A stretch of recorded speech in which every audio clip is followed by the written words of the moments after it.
You may be scrolling down your phone and you came across this message.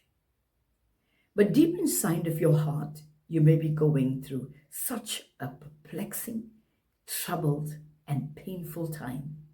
Who do you go to when you have the deepest of problems? I am here to share with you that there is a God that still answers prayer. Prayer is a forum that God has ordained that you can bring, yes, that deepest need before Him. You can cry out to Him and He will answer you. The Bible tells us in the book of Philippians, chapter 4, verse 6, do not be anxious, as some translations say, or careful for nothing, but in everything by prayer and supplication. That word supplication also means petition. With thanksgiving, let your request be known before God. You see, it's time to take out that deep sorrow of your soul on the platform of prayer. Make that request known before God. God wants to answer your petition. You see, petition is a type of prayer where we bring our own needs before God. Let me share with you today a story of a woman in the Bible. Yes, she was in deep anguish of spirit and soul, and she brought her petition before the Lord, and the Lord answered her. This was the story of Hannah in 1 Samuel chapter 1. You see, Hannah was wife number 1, and there was also a wife number 2. But the problem was this: Hannah, wife number 1, could not give birth to babies because God had shut her womb. Wife number 2 was having baby after baby after baby. And this really got to Hannah. What is wrong with me? You see, God had shut her womb. But despite and in spite of that, yes, you may be blaming God for your problem. But Hannah said, no, if it's God that shut my womb, it is a God that can open my womb, and I'm going right to Him. If it's a God that brought that problem upon you, it's a God that's going to bring that solution upon you. Believe like Hannah, and you will see a change as you bring that petition before you. So let's read her story. 1 Samuel chapter 1, and let's take it from verse 6. Because the Lord had closed Hannah's womb, her rival provoking her in order to irritate her. This went on year after year. The problem doesn't stop. Whenever Hannah went up to the house of the Lord in Shiloh, her rival provoked her till she wept and could not eat. Yes, there are times when you have so much going on that you forget to eat, drink, or sleep. But Hannah decided to do something.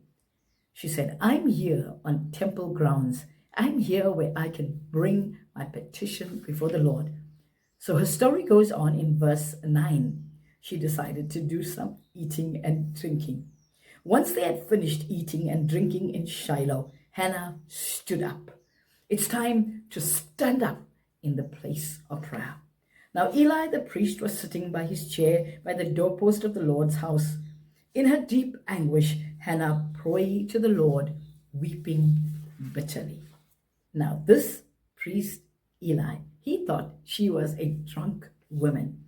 But Hannah said in verse 15, not so, my lord. Hannah replied, I'm not. I'm a woman who is deeply troubled. I've not been drinking wine or beer. I have been pouring out my soul to the Lord. Do not take your servant for a wicked woman. I've been praying here out of great anguish and grief. So you see, Hannah was praying with everything she got. Yes, she was crying out. She was weeping bitterly. She was gorging her eyes out. That's petition. Your need is so deep. Bring it before God, and God will hear you. God's waiting for you. God was waiting for Hannah. And the Bible tells us that this is what happened to Hannah. In the course of time, verse 20, Hannah became pregnant and gave birth to a son. She named him Samuel, saying, because I asked the Lord of him. Petition is asking the Lord. And verse 27 tells, for this boy I prayed, and the Lord has given my petition which I asked for. So here is the good news. When you come before the Lord, yes, in that deep anguish, in that deep pain, when nobody understands you and you've tried everything to solve the problem and nothing is working, and when you come to God in petition, He's waiting to give you that which you have asked for. You know, I'm reminded of a testimony of a woman that I heard recently. She had gone through so many situations in her life that will make others give up. She had gone through molestation as a child, being brought up by a stepfather who hated her, and here she was growing up, abandoned, alone, and afraid. When she finally got married, she was afflicted with cancer, and then she went for a job and she lost her job. But this is the great thing about her. She had a petition that needed to be brought to the Lord. When she suffered with cancer, this is what she did, just like Hannah. She went down on her knees and said, God, I know you are Jehovah Rapha, and I am your daughter. Heal me now. That's what I asked you to do. Heal me.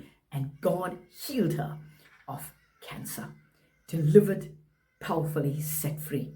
And then when she lost her job, she declared, Jehovah Jireh, you are my God that provided. Hear me and answer me. I need a job to feed my family. And God answered her, but just not gave her a job, but God also blessed her with a business that's such a successful one even to this day.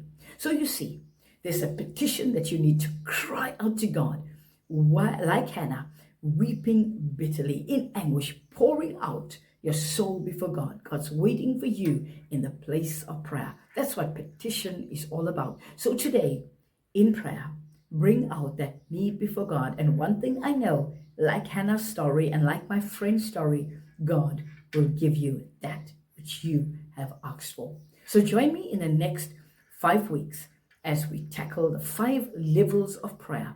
This was petition. The next one is intercession. Then there's warfare prayer.